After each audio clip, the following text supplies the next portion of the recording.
wandering in the wilderness. He stops at a well in a foreign town, and he's thirsty. The woman comes with a bucket to get water because she's thirsty. So the readings are all about being thirsty, but it's really all about God thirsting for us. Now, that might sound strange because he can't drink us, but it means he really wants to be close to us. He wants to be part of our lives every day. He wants to be there to help us, to strengthen us, to help us to do all the good things that we're supposed to do, to help us not do the bad things we know we're not supposed to do, and ultimately to bring us home with him, to be with him forever in heaven. That's what we mean when we say God thirsts for us. And he wants us to thirst for him. There's lots of things we can be thirsty for in this life, not just a drink of water.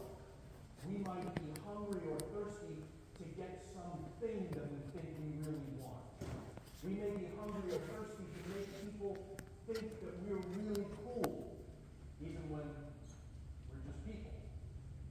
So we have to learn to hunger and thirst for God's love first. Because if we love God above everything else, above all the things in this world, and above all of what people think about us, then we can be sure we will do the right thing.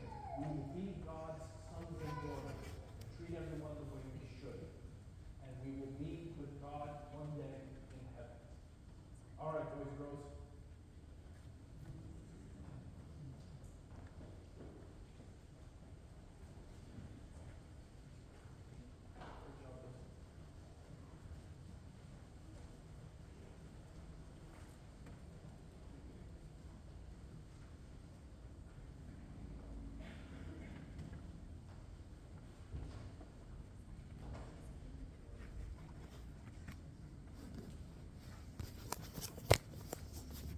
Brothers and sisters, the Old Testament reading from the book of Exodus tells us the story of Moses wandering in the desert with the Israelites.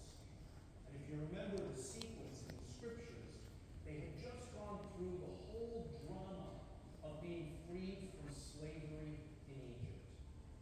If you remember the story, there was the dramatic back and forth between Moses, who was leading the Israelites, and Pharaoh, who was the king of Egypt. There were the terrible plagues that were sent to Egypt to help convince Pharaoh and his people that it was time to let the Israelites go.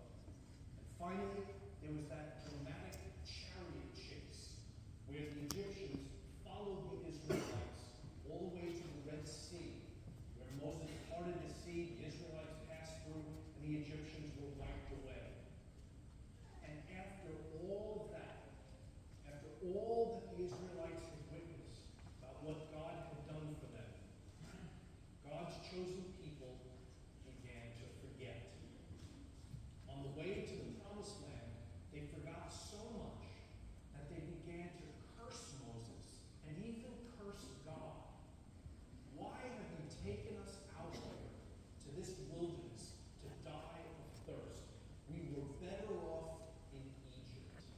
In other words, the people were saying to Moses and ultimately saying to God, we were better off as slaves than to trust in God's plan. Have you ever made a great sacrifice to take your family on a big vacation or a big trip? All the way there, everyone's complaining about the car ride. Well, multiply that by about 1 million, and you'll have an idea of what Moses was going through. God and Moses were dealing with selfish, impatient, demanding people, and their gratitude for all that God had done to deliver them had already begun to disappear. But God answers the prayers that Moses makes on behalf of the people. Despite their stubbornness of heart, God gives them water to drink in the desert, flowing from the rock. The symbolism there, God is their rock. God will provide for them. He is their stability. But also, God can make